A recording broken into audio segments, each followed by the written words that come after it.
أزمات لا تنتهي، خلافات وتعالي الأصوات، وتلويح باستخدام العنف كما قال المدير الإعلامي للنادي الأهلي جمال جبر لأحد حراس الأمن الموجودين بالمكان.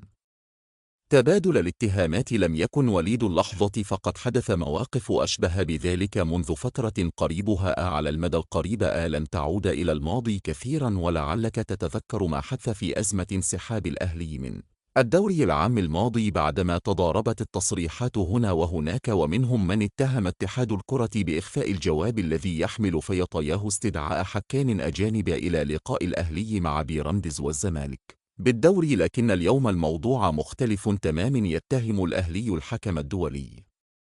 محمد وفا بتعمده ظلم الأهلي أمام سيراميكا في ضربة جزاء يراها البعض صحيحة والآخر يراها غير صحيحة، بعد أن تم طرد وفد الأهلي الرباعي المكون من سيد عبد الحفيظ وجمال جبر مدير المركز الإعلامي والحكم الدولي السابق ناصر عباس وخبير أصوات من أجل سماع ما حدث في غرفة الفر بين الحكم محمود وفا والحكم على تقنية الفر محمود عاشور. طالب الأهلي عاليا اعتذار رسمي من اتحاد الكرة بعجما تم إدانته على لسان رئيس لجنة الحكام أوسكار رويز بعدما قال أنه لم يصل آلياء جواب رسمي من أجل استقدام حكام أجانب لمباراة الأهلي